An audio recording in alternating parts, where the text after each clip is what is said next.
Hello, everyone. This is the 36th episode of the Soccernostalgia Talk Podcast. As always, this is Sean from Los Angeles, and I'm joined by Paul from Shipley in England. For this episode, we started a new interview series with Mr. Roberto Brambilla as we discuss the matches of the West German national team for the 1980-81 season. Mr. Brambilla is an Italian freelance journalist and a contributor at Italian newspaper Avvenire.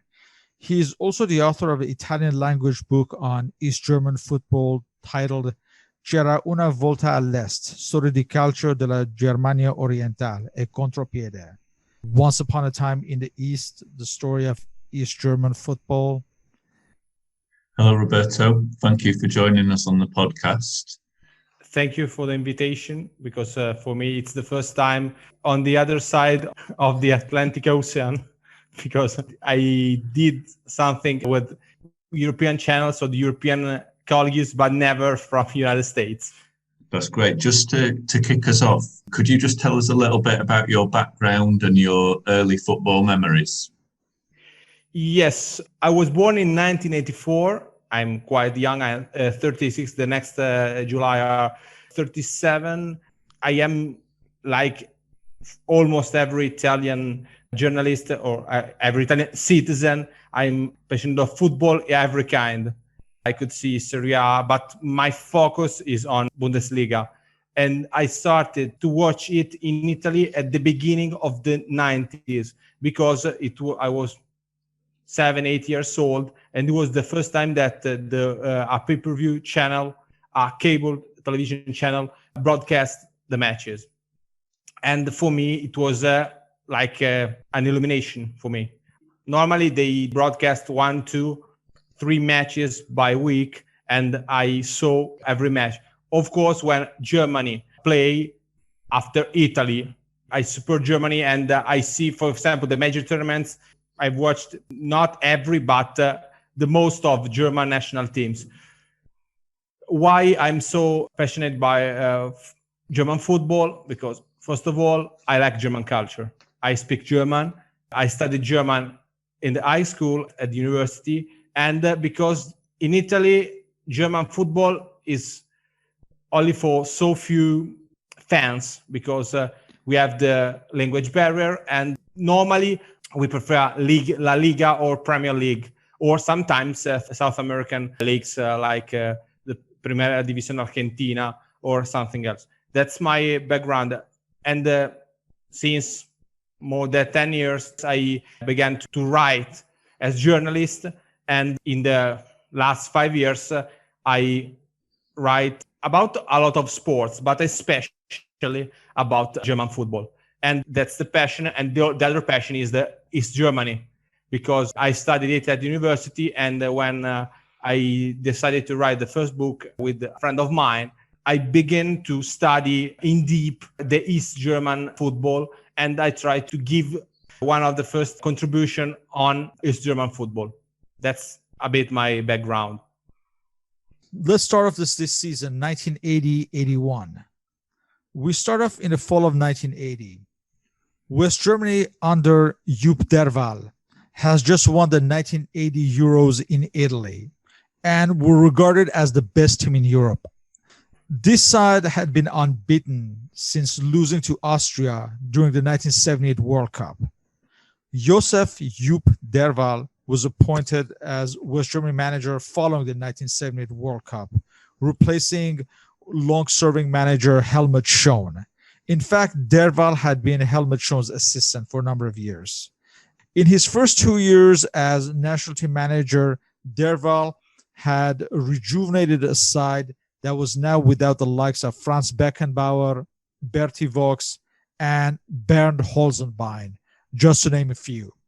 The 1980 Euros victory had been achieved with the rise of new stars led by Karl-Heinz Rummenigge, and including the likes of Hansi Müller, Karl-Heinz Forster, Hans-Peter Briegel, Klaus Allofs, the talented and controversial Bernd Schuster, and Uli Stielike, the new libero. In fact, one of Derval's successful tactical switches during the 1980 Euros had been moving Stielike from midfield into the libero position to great effect. The immediate objective of the national team was the 1982 World Cup qualifiers, but the season would start with a number of friendlies. West Germany started its season with a friendly on September 10th at Basel versus Switzerland. Ongoing problem for Derval would be the availabilities of Real Madrid-based Uli Stielike and later on Barcelona-based Bernd Schuster, which we shall get to. Uli Stielike was not released by Real Madrid for this friendly, and this angered Derval. The player's contract stipulated his release only for competitive international matches and not friendlies. And Real Madrid were within their rights not to release him. But Derval was furious because he needed to see Stielike in a friendly setting before competitive matches. We start this season at Basel St. Jacob Park with Switzerland hosting West Germany. For his first match of the season, Jupp Derval selected the following squad: Harald Schumacher of Köln in goal, Manfred Kaltz, SV Hamburg, Bernd Schuster of Köln. He was replacing Uli Stielike as libero for this match.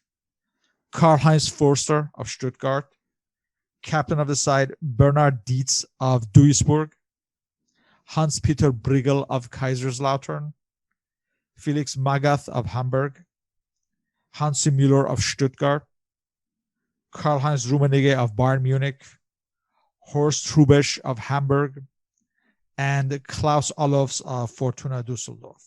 And I will quickly go through the Switzerland lineup as well, managed by Leo Walker. You have Karl Engel of Servet Geneva in goal. He'll be replaced by Roger Berbig of Grasshopper Zurich in the 46th minute. Roger Verli of Grasshopper. Jörg Stoller of Basel. Heinz Ludi of FC Zurich. Alain Ballet of Sion. Heinz Hermann of Grasshopper. Ernie Mason of Basel. René Botteron of Köln in West Germany. Hans-Jörg Pfister of Grasshopper. Marcus Tanner of Basel. Claudius Sulzer of Grasshopper. He'd be replaced by Raimondo Ponte of Nottingham Forest in England in the second half. As far as this match, West Germany would win 3-2. They would take a 3-0 lead. Hansi Müller would score in the 18th minute and the 69th minute. And Felix Magath would score in the 66th minute. The Swiss would reduce the deficit towards the end. Hans-Jörg Pfister would score in the 84th minute, and René Botteron would score a penalty kick in the 88th minute. The score was somewhat flattering to the Swiss in the end, as West Germany clearly dominated this match. So it was a good first win for the season. I think that the focus point, I will tell you that the problem was the libero, because I know that Germany played libero until the mid-90s. It was one of the last football moments they didn't use the libero anymore after 20 years.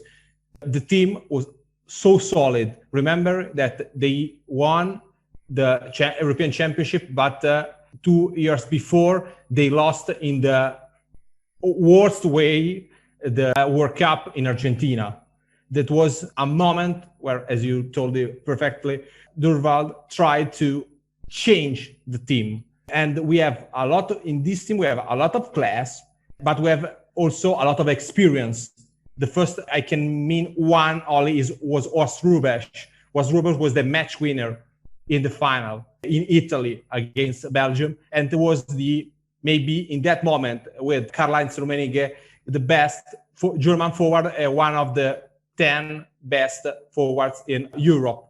But it was also one of the last, alongside Rummenigge, one of the last kind of number 9 in that kind in Germany. Because the problem after was that they have never had a number 9 with such power, because it was so powerful, was not so technical, Hrubesch. But in the last 60 meters, it was football killer. Perfect. Excellent header of the goal, basically. Yes, of course. We must mention that, like you said, it was an experienced side. We had Dietz as captain. He was one of the leftovers from 78. Others like Rummenigge, he was still young, but he had some experience behind him, and he would win the Ballon d'Or that season and the year after. So at this point, Rummenigge was considered one of the greatest players in the world. We mentioned Klaus Allofs. His reputation was built after the hat trick against Holland in the 1980 Euros, and he would remain in the side for the years to come. We'll get to Schuster in time, but also Hans-Peter Briegel, the decathlon athlete. He had started as a decathlon athlete, had built a reputation on fancied Kaiserslautern with him in the side, and also Andri Brehme around the same time. They managed a few UEFA Cup qualifications. In time, he would go to Italy and be called Panzer. One of the best defenders in the 80s, and during 80s in Serie A, you know very well, there are an amount of great players. He can play on the sideline, but also as a central defender, as a great, as you said, was a decathlete at the beginning of his career. But it was really one of the most impressive players because he developed a lot during the years, and also under tactics, it was perfect because in Italy, in the middle of the 80s, it was maybe the most technical league in the world, also today. But in the past, it was where the time of Sacchi, they have to be able to play tactic. And Briegel was one of the best, also in teams that there are not top-level teams. They play with mid and half Serie A teams, and they was at every season was one of the best. You know, in the following season, Bernd Schuster, who by then was at Barcelona, he suffered a very bad injury that would force him miss most of the season. And there was some media speculation that Briegel could be a prospective replacement. But then Barcelona manager Udo Lattek, the West German Udo Lattek, he kind of dismissed Briegel as just muscles, which is unfair because there was more to his game than that. But he was always looked upon as this physical force that had to be reckoned with. The rest of his career showed that he was more than that. Winning the Serie A with Verona proves that there was more to him than that. We come to the next match in the season, the next friendly, on October 11th against perennial rivals Holland, this time at Eindhoven's Philipsstadion. Just a few months before, they had met in the Euros, and we mentioned that Klaus Allofs had scored that hat trick in a 3-2 win. At this point, the Dutch were a rebuilding side. The great Holland of the 70s at this point, there were some leftover players, but that team was all but finished, and they had to build a new side. For this match on October 11th, Derval selected the following squad. In goal, Harald Schumacher of Köln. He'd be replaced by international debutant, the 19-year-old Ike Emel of Borussia Dortmund, who replaced him in the second half. At the age of 19, Ike Emel became the youngest ever goalkeeper selected by West Germany. And of course, Paul, you remember Ike Emel eventually would join Man City, I believe, in the 90s. Yeah, much later on. Yeah. Much later. Yeah. Just talking about Ike Emel, the only time where he was a starter for West Germany was following the 1986 World Cup into the 88 Euros. So that was bookended between Harald Schumacher and the rise of Bodo Illgner. So for those 2 years, he was Germany's number one. But yeah, he was always in the scene, but he was unlucky to have been a contemporary of both of these players who had the confidence of the managers more. He would join Stuttgart, win the Bundesliga there, also Man City later on. This was his debut. So then you have Manfred Kaltz of Hamburg, another debutant, Kurt Niedermeyer of Bayern Munich. This would be his one and only cap for West Germany. You have Karl-Heinz Forster of Stuttgart, Captaining the side, Bernhard Dietz of Duisburg, Hans-Peter Briegel of Kaiserslautern, Felix Magath of Hamburg, Hansi Müller, Stuttgart, Karl-Heinz Rummenigge, Bayern Munich, Horst Trubesch of Hamburg, and Klaus Allofs of Fortuna Düsseldorf. As far as the Dutch side, you have Hans van Breukelen of Utrecht, future Nottingham Forest, future PSV Eindhoven. Ben Weinsteckers of Feyenoord. He'd replaced by KJ Molenaar of Ajax in the 84th minute. Willy van der Kerkhoff of PSV Eindhoven. Ronald Sipabos of AZ67 Alkmaar, who would become Dutch champions that season. Ernie Brands of PSV Eindhoven. Martin Jol of Twente Enschede. Jos Jonker of AZ67 Alkmaar. He'd replaced by John Metgod of AZ67 Alkmaar in the 46th minute. Piet Wildschut of PSV Eindhoven. Captaining the side, Jan Pieters of AZ67 Alkmaar. Twan van Mierlo of Willem II Tilburg. Pierre Vermeulen of Feyenoord, and he'd be replaced by Pierre Toll of AZ67 Alkmaar in the 68th minute. And the side managed by Jan Zwartkuis. So as you see, this Dutch side, there are a couple of recognizable names, but most of the other players are newcomers to the national team who'd make a few fleeting appearances, but never really making much of an impact. So it was a rebuilding side. As far as the match itself, West Germany would take the lead in the 35th minute through Horst Trubesch. Just 5 minutes later, the Dutch would tie the match through Ernie Brands, and match would end 1-1. We have to also mention that by this point, Bernd Schuster had joined Barcelona. And much like Real Madrid not releasing him, Derval would have a problem with Barcelona not releasing him, as well as Schuster himself, which again we will get to later on, as he would have problems with the team management, players, and setup, etc. I think that we see that Bernd Schuster, with another kind of attitude, it could be one of the 10 best German players in all time. Great pass, great leadership, able to shoot, able to defend, but he was pinpoint passes. Let's not forget the pinpoint long passes. He was, and he's totally crazy. That's the problem. The problem that who he married. The Wanda Nara of her time, basically. Yes. What's like Gabriela? Is that her name? I forgot. Yes. Yes, and it was one of the problem because he played. I don't remember how many matches in the national team, but really fewer than the normal, because at the time he fought with the national team leadership. On the one side, in this match, we have a rebuilding team like the Netherlands, and we have a team like Germany who is already solid and is going to develop in order to arrive at the best at the World Cup.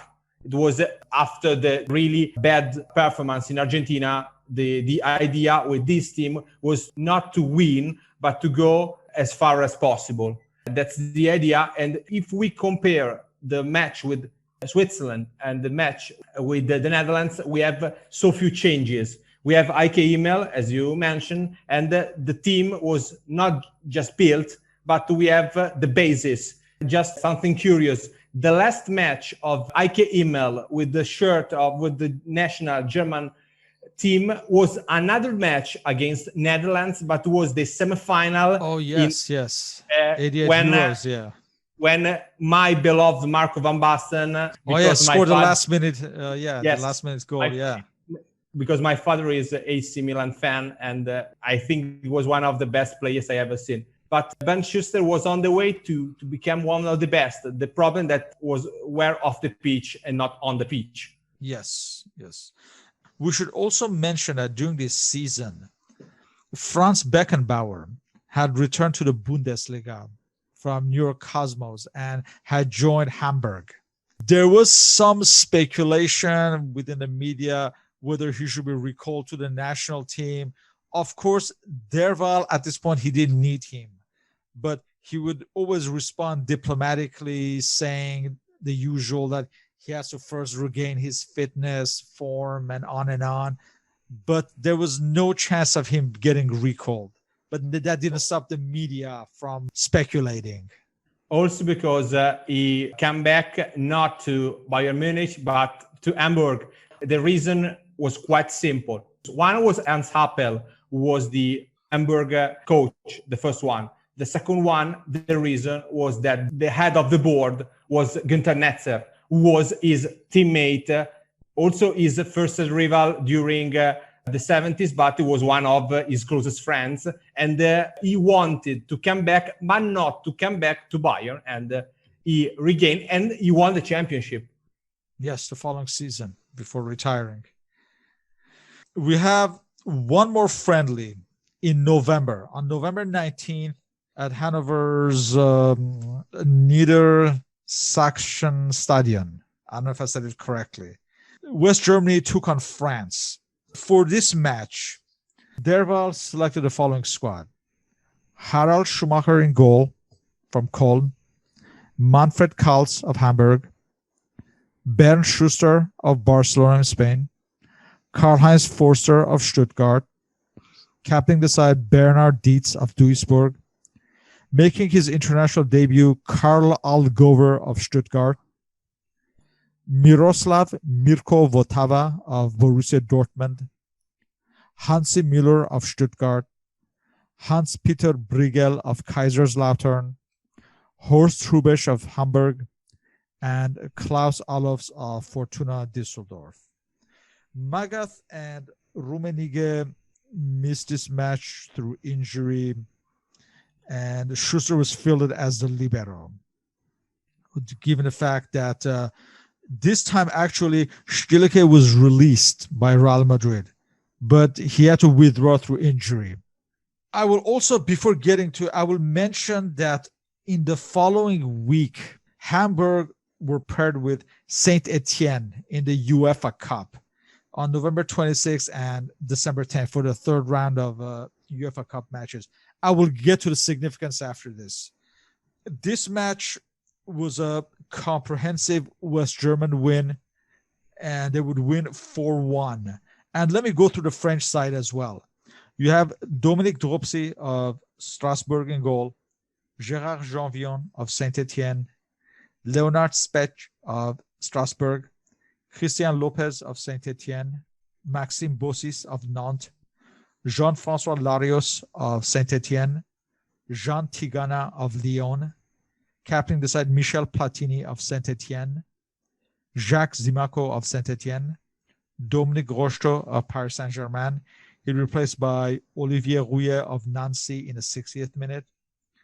Loïc Amis of Nantes. He'd replaced by Didier Six of Cercle Bruges in Belgium in the 79th minute. The side managed by Michel Hidalgo. West Germany would win this match 4-1. Manfred Kals would score a penalty kick in the 6th minute. Hans-Peter Briegel would score in the 37th minute. France would pull a goal back through penalty kick through Jean-François Larios in the 39th minute. But in the second half, Horst Hrubesch would score in the 62nd minute and Klaus Allofs in the 89th minute. So ineffective was Michel Platini that after the match, Joop Derval publicly compared him to a general inspecting the field of battle with binoculars.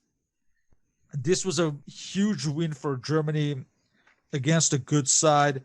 It just showed just how much strength in depth West Germany had, that even without Rummenigge, without Magath, without Stielicke, they could defeat France so comprehensively. Also, mention of Karl Allgöwer make his national team debut. He would have a sporadic career with the national team. He would only get 10 caps until 1986. He would have a falling out with Joop Derval following the 1982 World Cup because he didn't select him. Franz Beckenbauer would convince him to get back on the side for the 86 World Cup. But yeah, all in all, he only made 10 appearances, but he was excellent for Stuttgart throughout the decade.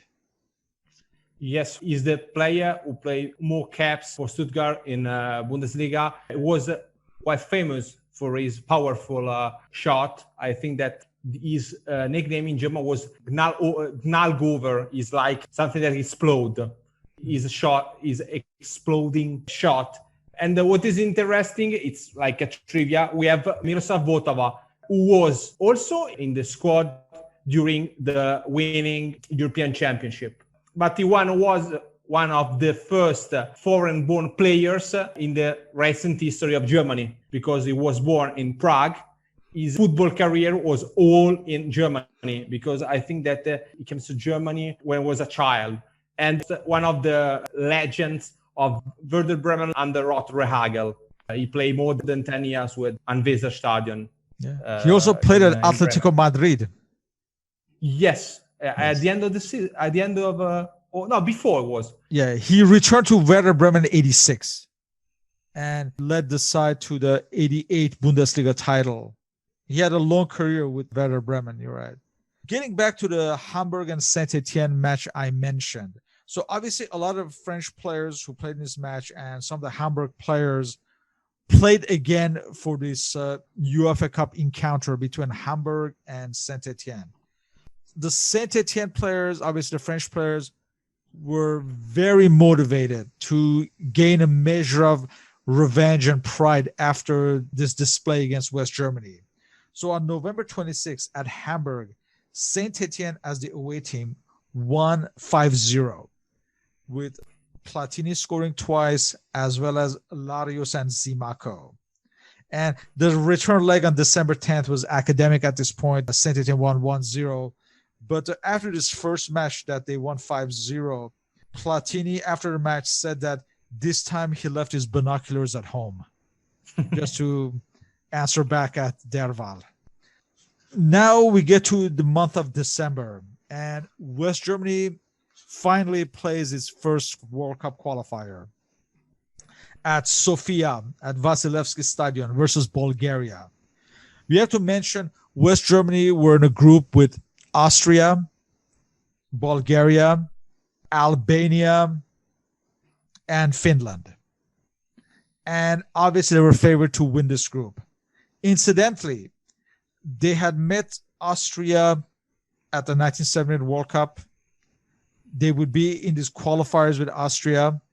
They would play them in the Anschluss match in the 1982 World Cup. They would be again paired in the 1984 qualifiers for the Euros. So they would meet Austria many times during this span of few years. So for this match at Sofia, Derval selected the following squad. Harald Schumacher in goal from Köln, Manfred Kaltz of Hamburg, Uli Stielike, Real Madrid, Karl-Heinz Forster, Stuttgart, captaining the side Bernhard Dietz of Duisburg, Hans-Peter Briegel of Kaiserslautern, Felix Magath of Hamburg, replaced by Ronald Borchers of Eintracht Frankfurt in the 72nd minute, Hansi Müller of Stuttgart, Karl-Heinz Rummenigge of Bayern Munich, Horst Hrubesch of Hamburg, and Klaus Allofs of Fortuna Düsseldorf. He'll be replaced by Mirko Votava of Borussia Dortmund in the 72nd minute. So this was essentially the German starting lineup of Jupp Derval. So Schuster had to pull out, claiming he had gastric flu. However, it was later discovered that he had actually trained with Barcelona, and this naturally angered Derval. This was yet one more problem that we would have with the national team. We also have to mention that before we get to the match, that at the end of the year, Karl-Heinz Rummenigge was the Ballon d'Or winner just a few weeks after this match. And Bernd Schuster actually came second in the voting. So this was a very good year for West German football. Getting back to this match, you have West Germany taking the lead in the 14th minute through Manfred Kaltz. He would double the lead with a penalty kick in the 36th minute. Karl-Heinz Rummenigge would score in the 54th minute. Bulgaria would pull a goal back through Zetevan Yonchev in the 66th minute. But this had been a very good away win for West Germany. even after this one match, they seemed set to qualify. They were so dominant. They had a quite easy group because Finland and Albania were at that moment were so poor. Austria was a quite good team with many players, some players who played in Bundesliga, German Bundesliga. It was a good match because they dominated, not only technically, but also they were able to manage emotionally the match. And in that stadiums, in that situation, we remember that the stadium was quite full. And playing in that situation, not in the best weather situation, the German team was perfect. In that moment, Durval had really the basis. Every time trying new players to add something. But for example, you mentioned Berchers. He played only 6 matches. He will not play the World Cup in Spain. They try to make some changes to see if you have some reserve players, because we know that in order to go to a World Cup, it's not good to have only 11 good players, but a lot of reserves that you can change because you play so many matches in so few time. The end of this year and the start of the new year, 1981, West Germany were invited to the Mundialito tournament in Uruguay. And this was a tournament to celebrate Uruguay's 50th anniversary of the World Cup win, and it was to involve previous World Cup winners. For this tournament, Derval would select an 18-man squad to go to Uruguay. You have Harald Schumacher of Cologne, Manfred Kaltz of Hamburg, Rainer Bonhoff, the veteran from the 74 and 78 World Cups, was recalled to the national team, as both Schuster and Stilike were not released by their clubs. Bonhoff had missed the 1980s Euros in the last minute after getting injured. You have Karl-Heinz Forster of Stuttgart, again captaining the side Bernhard Dietz of Duisburg, Hans-Peter Briegel of Kaiserslautern, Felix Magath of Hamburg, Karl-Heinz Rummenigge Bayern Munich, Horst Trubesch Hamburg, Hansi Müller Stuttgart, Klaus Allofs Fortuna Düsseldorf, backup goalkeeper Ike Immel of Borussia Dortmund, Kurt Niedermeyer of Bayern Munich, Wilfried Hannes of Borussia Mönchengladbach, Miroslav Mirko Votava of Borussia Dortmund, Wolfgang Dremmler of Bayern Munich, Karl Algover of Stuttgart, and Ronald Borchers of Eintracht Frankfurt. For this Mundialito, West Germany were grouped with South American opposition Brazil and Argentina. So far, Derval had only played European teams in his unbeaten streak with the West German national team. But now they had to test themselves against strong South American opposition. On New Year's Day, 1981, at Montevideo's Estadio Centenario, West Germany faced Diego Maradona's Argentina. For this match, Derval started with the following squad: Harald Schumacher in goal of Cologne, Manfred Kaltz of Hamburg, Karl-Heinz Forster of Stuttgart, Hans-Peter Briegel of Kaiserslautern, captaining the side Bernhard Dietz of Duisburg, Hansi Müller of Stuttgart, Rainer Bonhoff of Cologne, Felix Magath of Hamburg, Klaus Allofs of Fortuna Düsseldorf, Horst Trubesch of Hamburg, and Karl-Heinz Rummenigge of Bayern Munich. Derval would not make any substitutions for this match.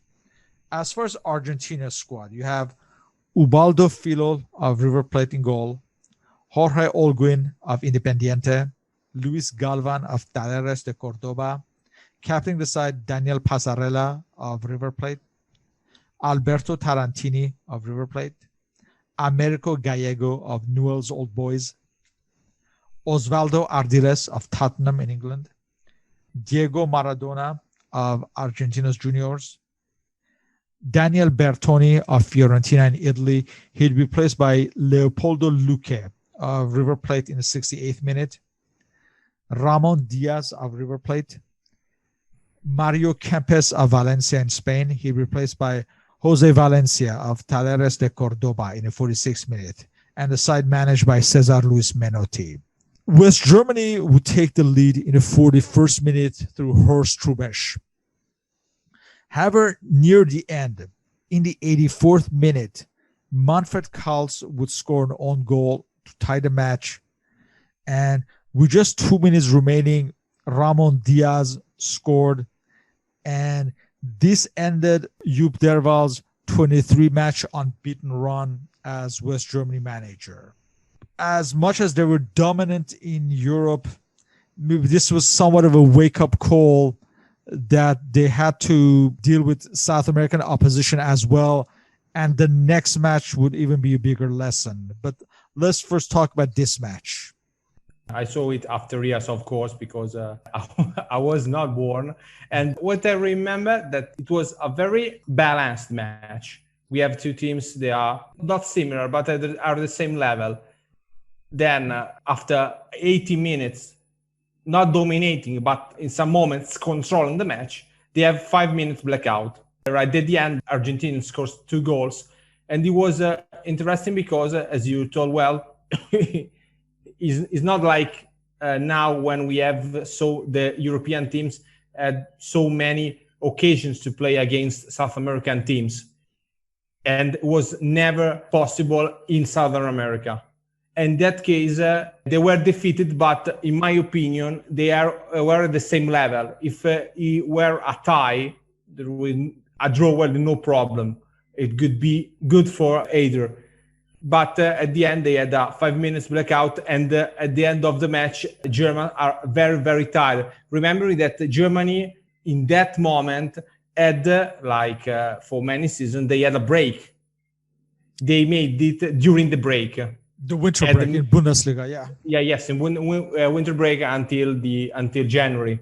And it was something not, because normally Germany sometimes in its past and also played some matches during the winter break, but were always European matches or home matches. Now they have to travel to South America to play there with a different weather, because they were in summer in Montevideo. That first match gave me a good impression. Of course, Argentina was also the World Cup winner, and they had really a great team. We have Maradona, but we have, as you mentioned, Kempes. It was practice the same team that won 2 years before. And it could be possible to lose against that team, but not in that way, because for some moments of the match, Germany played well and tried to not to make play so much Maradona. A few days later, on January 7th, they faced Brazil, Tele Santana's Brazil, again at Montevideo's Estadio Centenario. For this match, Derval selected the following squad: Harald Schumacher in goal from Cologne, Manfred Kals of Hamburg. He'd be replaced by international debutant Wolfgang Dremmler in the 35th minute of Bayern Munich. Karl-Heinz Forster of Stuttgart, Hans-Peter Briegel of Kaiserslautern, captaining the side Bernhard Dietz of Duisburg, Hansi Müller of Stuttgart, Rainer Bonhoff of Cologne, playing in his final match for West Germany. This was his 53rd and final cap. His first cap had been in 1972. He certainly was not beneficiary of this tour that essentially ended his international career. So you have Felix Magath of Hamburg, Klaus Allofs of Fortuna Düsseldorf. He'd be replaced by Karl Allgöwer in the 73rd minute. Mirko Votava playing in his fifth and final cap for West Germany. And his first cap had been in 1979. Mirko Votava of Borussia Dortmund. And Karl-Heinz Rummenigge of Bayern Munich. Going to the Brazilian lineup, you have João Leite of Atlético Mineiro, Edevaldo of Fluminense. He'd be replaced by Getúlio of Sao Paulo in the 78th minute. Oscar of Sao Paulo, Luizinho of Atlético Mineiro, Junior of Flamengo, Batista of Internacional Porto Alegre, Toninho Cerezo of Atletico Mineiro, Tita of Flamengo. He'd replaced by Serginho of Sao Paulo in the 56th minute. Paulo Isidoro of Grêmio, Socrates of Corinthians, and Zé Sergio of Sao Paulo. So this is a side without Zico. It's still a very good side. For this match, West Germany actually took the lead through Klaus Allofs in the 54th minute. But after that, they just imploded. And maybe it was fatigue, but Brazil just took over. And just 2 minutes later, Junior scored in the 56th minute to tie the match. A few minutes later, in the 61st minute, Toninho Cerezo scored. Then Serginho scored in the 76th minute, and Zé Sergio in the 82nd minute. This 4-1 loss was West Germany's heaviest loss since losing to France 6-3 during the 1958 World Cup. This match and this tour, again, showed that at this point, probably Brazil were the strongest team in the world, as much as West Germany were the strongest in Europe. They had their work cut out if they wanted to win the World Cup in 1982, and they had to deal with Brazil. There were also some issues of indiscipline during the tour. It was reported that Rummenigge, Kals, Hansi Müller, and Brigel had broken curfew and left the team hotel a number of occasions. There were reports of heavy drinking by the German squad. Who knows if this is true, but apparently the hotel staff disclosed that the West German players had drank as much as 1,200 bottles of beer during their stay. I think it was a case of they would just rather have rested and not played on this tour. Jan, the problem it was even if they were sober, they lost, I think.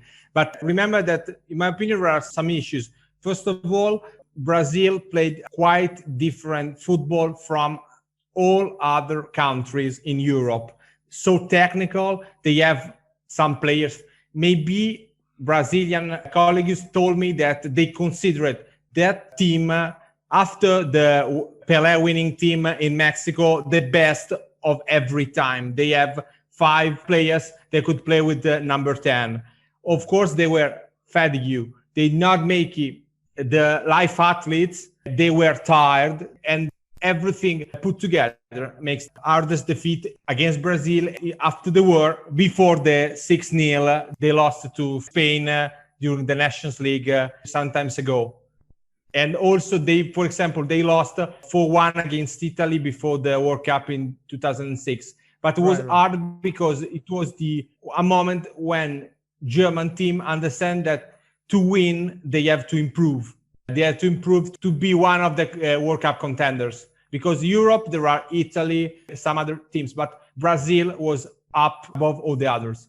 Again, another mention of Rainer Bonhoff, one of the old stars of another era at this point, coming towards the end of his career, clearly not up to the task, and they clearly missed Schuster and Stielicke for some stability. A few months after that, on April 1st, they resumed the World Cup qualifiers, this time at Tirana against Albania, which would seem like a straight affair, and Germany were expected to win.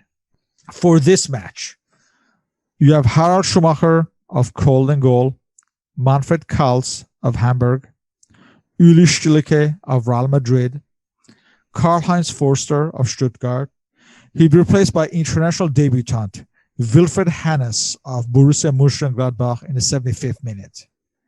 Capping the side, Bernhard Dietz of Duisburg, Bernd Schuster of Barcelona, Felix Magath of Hamburg, Hansi Müller of Stuttgart, Karl-Heinz Rummenigge of Bayern Munich, Horst Hrubesch of Hamburg, and Klaus Allofs of Fortuna Düsseldorf.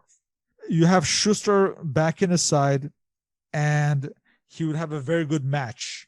He would score both goals in the 9th and the 71st minute. West Germany were on their way. Now, incidentally, it was after this match that Joop Derval made the decision to recall Paul Breitner to the national team. At this point, Breitner is having an excellent season at Bayern Munich. He's the kingpin of the team.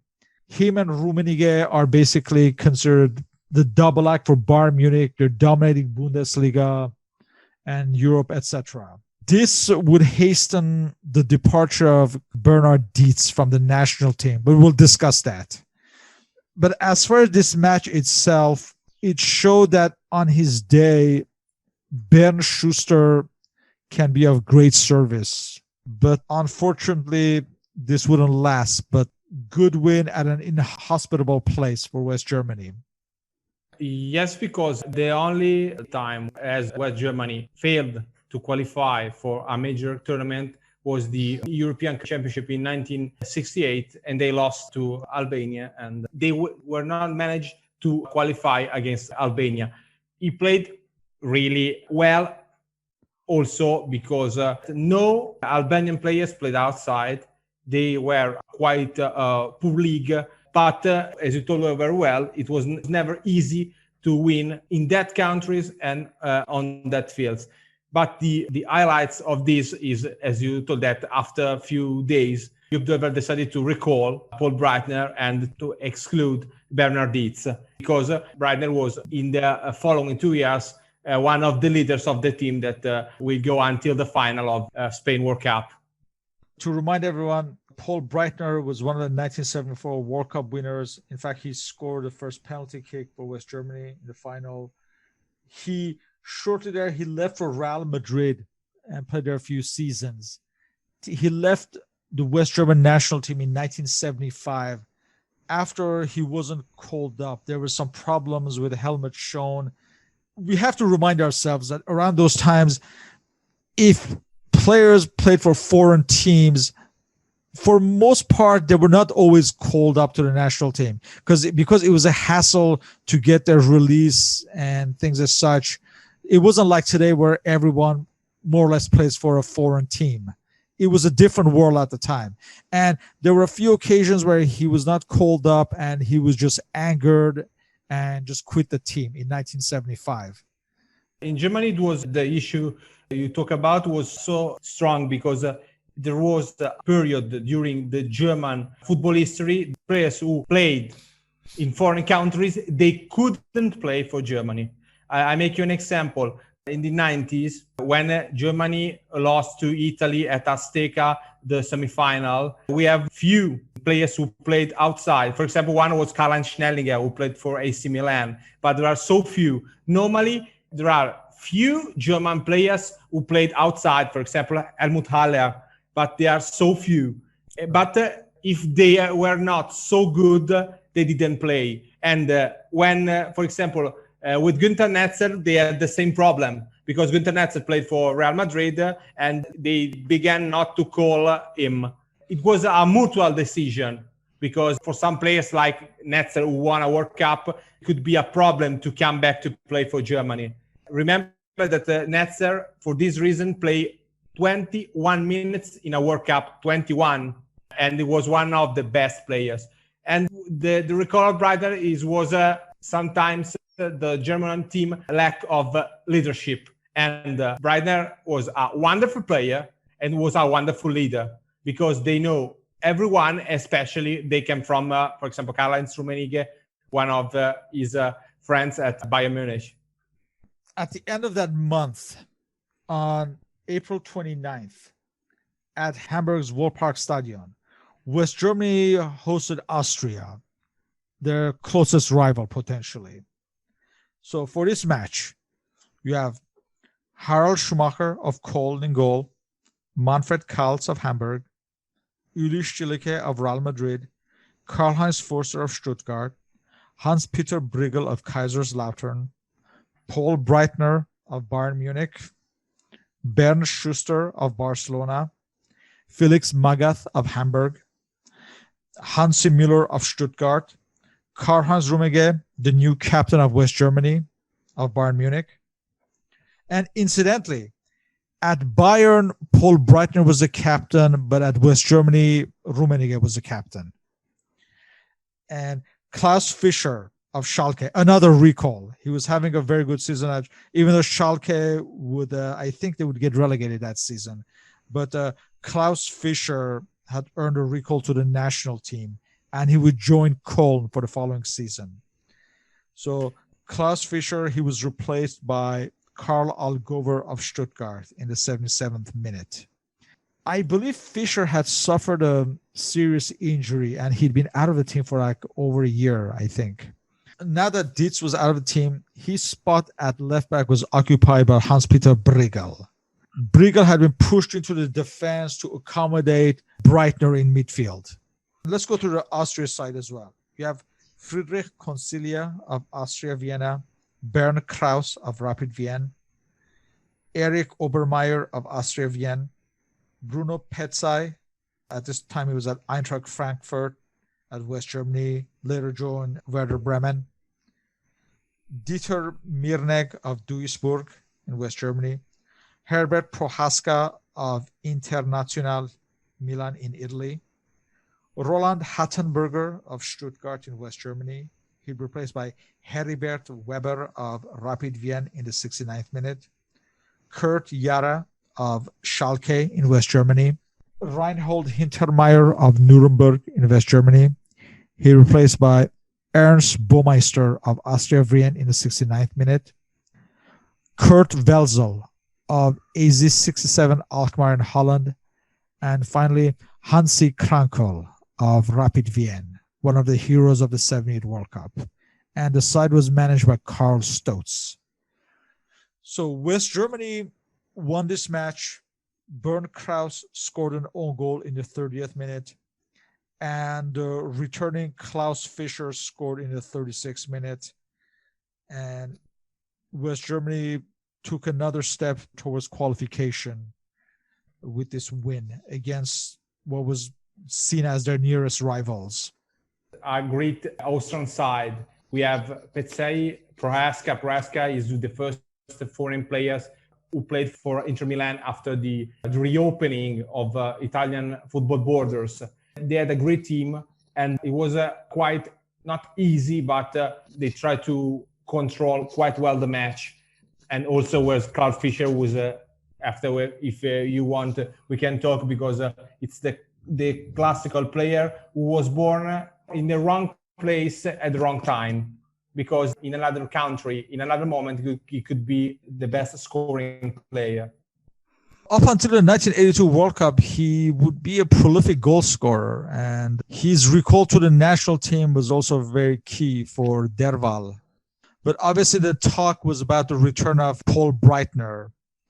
He just fit in perfectly after so many years because of his personality, his talent. Naturally became a leader for this team.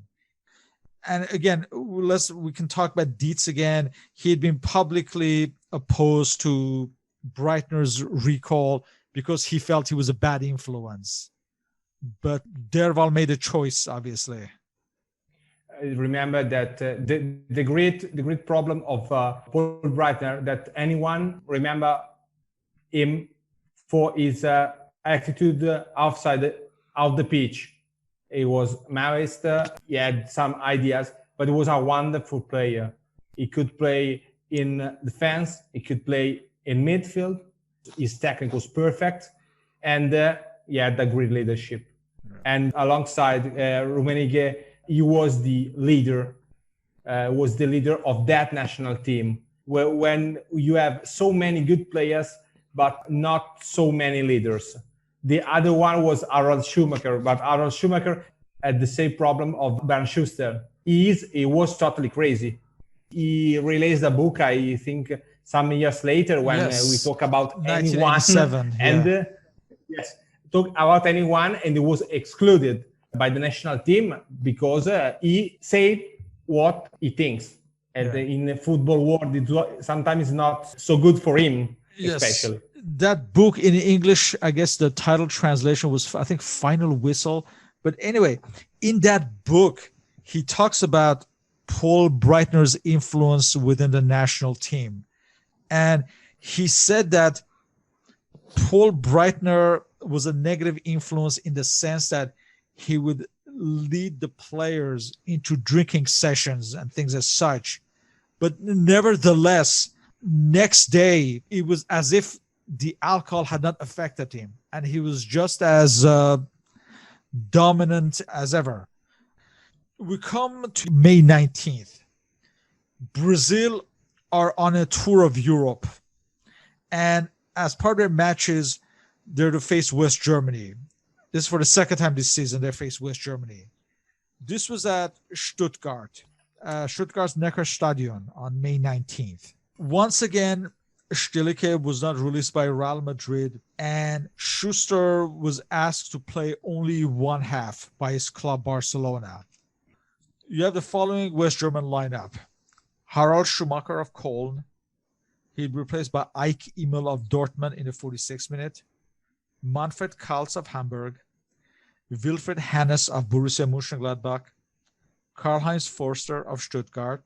Hans-Peter Briegel of Kaiserslautern. Bernd Schuster of Barcelona. He'd be replaced by Bernhard Dietz of Duisburg in the 46th minute. This would be his final match for Germany. This was his 53rd cap. His first cap had been 1974. I'm surprised after all that he was actually recalled for this match, but given the problems he had, maybe this was just one final match in front of a home crowd. Then you have Paul Breitner of Bayern Munich, Felix Magath of Hamburg, capping the side, Karl-Heinz Rummenigge of Bayern Munich, Klaus Fischer of Schalke. He'd be replaced by Karl Allgöwer of Stuttgart in the 62nd minute and Hansi Müller of Stuttgart. For Brazil, you have Valdir Perez of Sao Paulo, Edevaldo of Fluminense, Oscar of Sao Paulo, Luizinho of Atlético Mineiro, Junior of Flamengo, Toninho Cerezo of Atlético Mineiro, Socrates of Corinthians, Zico of Flamengo. He'd be replaced by Vitor of Flamengo in the 87th minute. Paulo Isidoro of Grêmio. Cesar of Vasco da Gama. He'd be replaced by Carlos Renato of Sao Paulo in the 58th minute. And Eder of Atlético Mineiro in the side managed by Tele Santana. For this match, West Germany would take the lead through Klaus Fischer in the 30th minute. Brazil would tie the match through Toninho Cerezo in the 61st minute, and Junior would score Brazil's winner in the 74th minute. For the second time in the season, West Germany lost to a strong Brazilian side. We should also mention that Paul Breitner failed to score from a twice retaken penalty kick in the 80th minute. In any case, this was West Germany's first home defeat since losing against Brazil in 1978, in April 1978. To make matters worse, following the match, once again, Bernd Schuster's problems with the national teams came to the fore. Apparently, Hansi Müller had thrown a party and had invited the entire squad, but Schuster refused to attend that party. His excuse was that he had to return to Barcelona because of club commitments, but Derval didn't like his attitude that everyone was invited, but he chose not to participate at this party. So again, this is yet another story of Schuster with the national team. It showed his continuous problems with the squad. For West Germany, once again, despite the return of Breitner, they were aware that Brazil were the favorites going into this World Cup, perhaps. Of course, there was not so easy, this defeat like in Mundialito. But in this case, it was hard, but Germany played quite well. But in my opinion, Brazil remained the best team in the world. And I think that anyone think so it until the hat-trick, Paolo Rossi hat-trick during the World Cup. When we see Brazil matches, we see a modern team, really technical, a lot, so many players. Here we have Junior, Socrates, Toninho Cerezo, Zico, And in this one, maybe Socrates is the fifth, considered the fourth or fifth best players in Brazil history. Zico, the third one. We have maybe one of the best Brazils ever, but is a little step forward for Germany. But we have then Germany had to manage Manchester problem, but after sometimes they decided not to managing, simply excluding him. That's the only way to manage him. Brazil had just won in England and France on that tour as well. So they were, as you've said, probably the best team in the world at the time. So certainly no disgrace losing to that team. Yes, playing the Jogo Bonito. We come to the final match of the season, another World Cup qualifier. In fact, this was just 5 days after the match against Brazil. They went to Lahti at Finland. For this match, we have the following lineup. Harald Schumacher of Köln, Wilfried Hannes of Borussia Mönchengladbach, Manfred Kals of Hamburg, Karl-Heinz Forster of Stuttgart, Hans-Peter Briegel of Kaiserslautern, Wolfgang Dremmler, starting for the first time, from Bayern Munich, Felix Magath of Hamburg. He'd replaced by Ronald Borchers of Eintracht Frankfurt in the 76th minute, Paul Breitner of Bayern Munich, Hansi Müller of Stuttgart. He'd be replaced by Karl Allgöwer of Stuttgart in the 76th minute, Karl-Heinz Rummenigge, captaining the side from Bayern Munich, and Klaus Fischer of Schalke. This was a very comfortable West Germany win. They won 4-0 away from home. Hans-Peter Briegel scored in the 25th minute, Klaus Fischer in the 36th and the 80th minute, and Manfred Kals in the 40th minute. So this was their fourth consecutive win in their World Cup qualifying group. They were well on their way to qualify to the World Cup without any problems. They ended the season on a good note.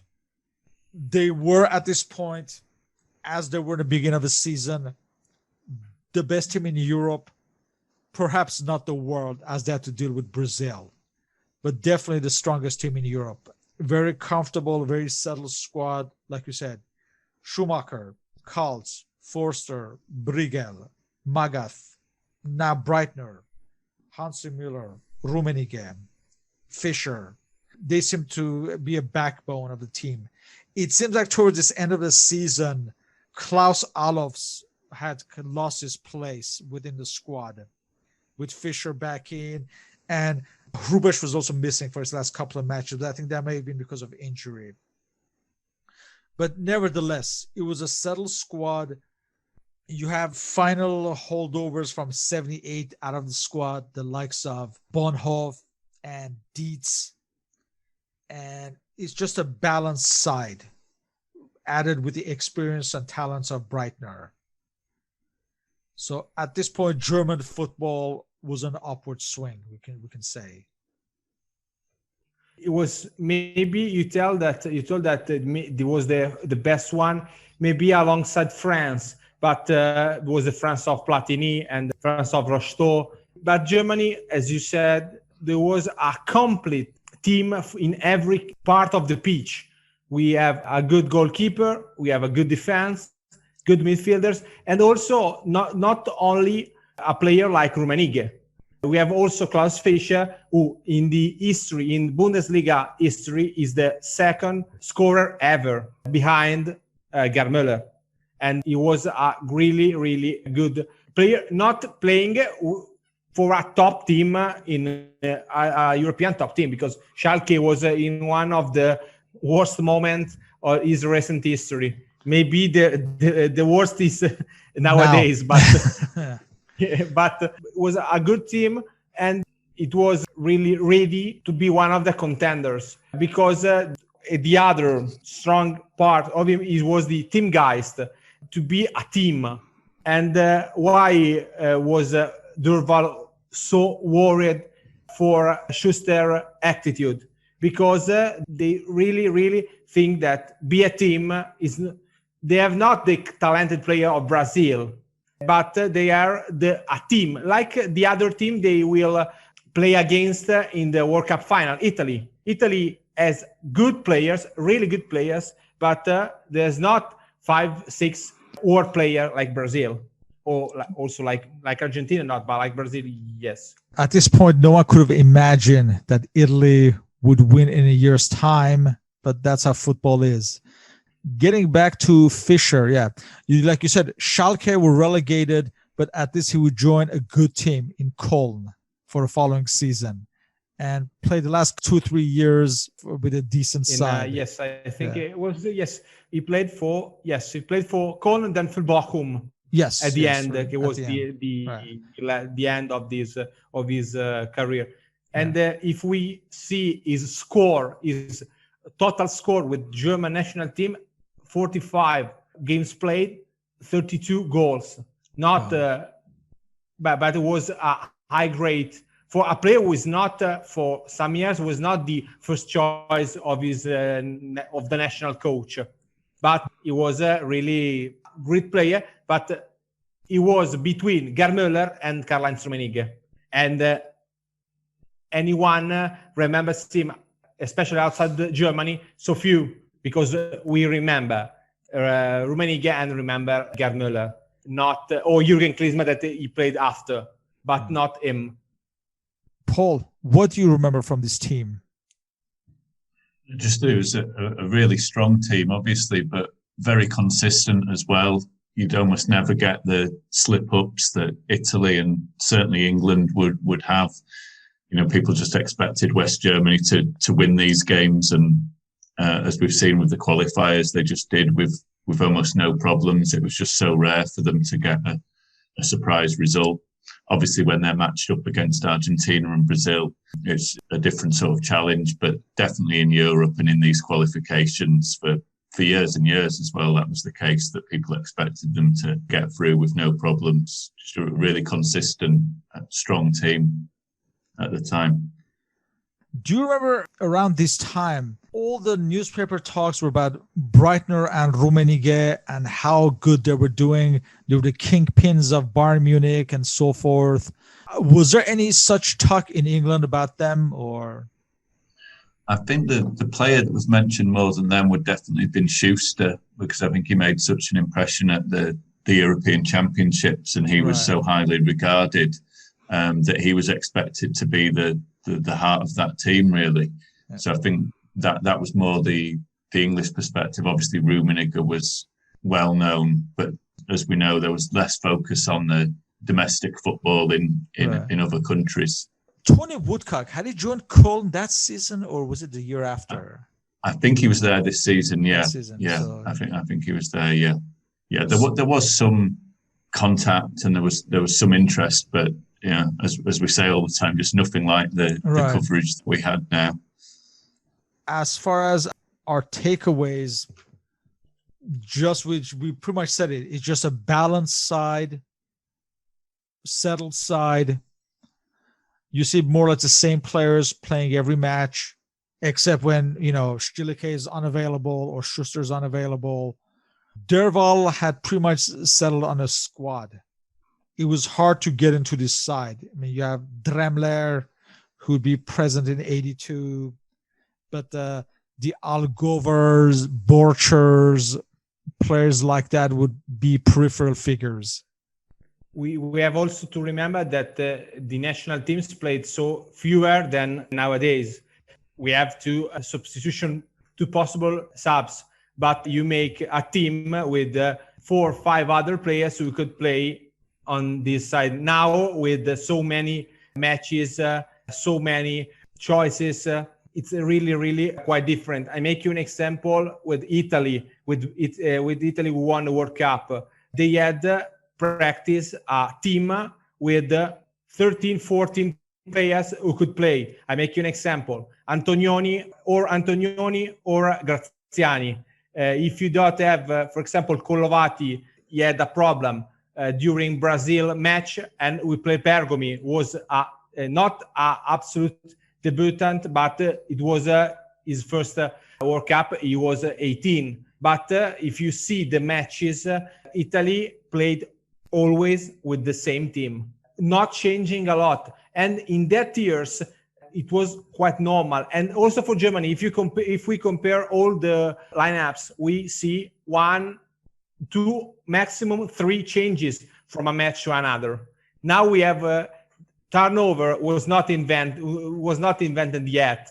Also for national teams, for clubs not, but for national team too. We look ahead to a season that's gonna culminate with the World Cup. But like we said, as far as the qualifiers, West Germany would steamroll through these qualifiers. At this point, also, there's no longer speculation about Beckenbauer.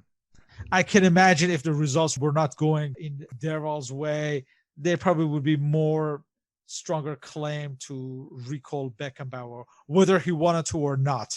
At this point, Derval is in a very strong position. Also because when you have Beckenbauer in your side, he cannot stay on the bench. That's the problem. Yes. Because Germany at that time had the libero. I didn't like personally, like Stilicke, but he had really good technique. He can read the passes and the tactic. But if you have Beckenbauer is not who invented libero's role, but he had also a strong personality, a strong leadership. For many of them, he was an idol for the youngest. And it was so difficult when you have to manage a great team towards a World Cup to play with anyone who wants to play. I make you an example nowadays. It's like with Buffon. Why do you want Buffon in the national team? Because it's quite difficult to say one of the best goalkeepers in the history to say, okay, you stay on the bench, we'll play a guy like Donnarumma who was born in the year after 2 years, then you make your national team debut. It's quite difficult to explain that. Yeah, it's someone from a different generation, really, isn't it? Playing that team. I think it's quite difficult to integrate that. And in fact, Paul, when Bobby Robson took over as England manager, there was a situation with Kevin Keegan that's kind of similar, that if he called him up, he had to play him. So maybe it was easier not to call him up. Exactly. And also Keegan was, such a huge star and a European Footballer of the Year that really he would dominate that team just by his reputation, and that might be similar with Beckenbauer and West Germany. It'd almost be bringing a personality in who'd overshadow the rest of the team in some way. But with the team doing so well, that's a problem that was solved, that he didn't have to deal with that headache, that media speculation continuously hanging over him.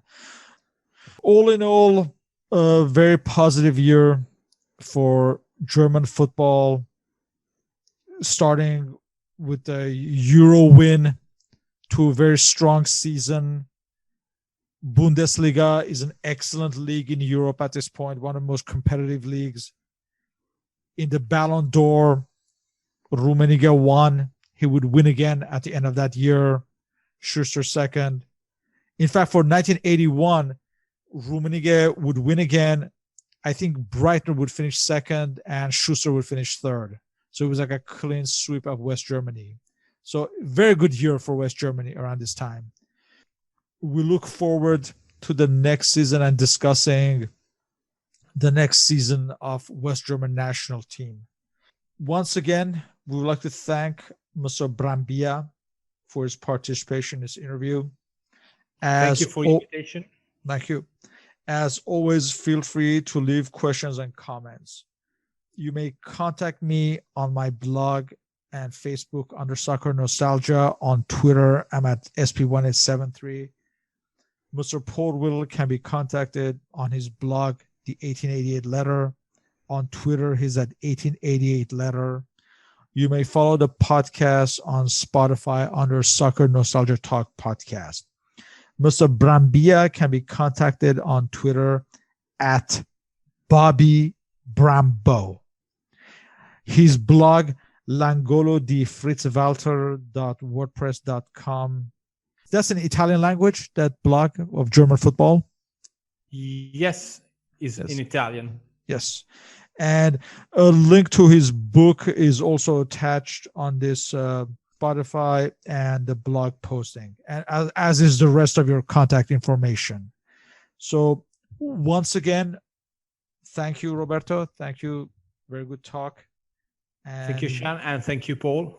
Thank you. Look forward to speaking next time. Indeed. Thank you.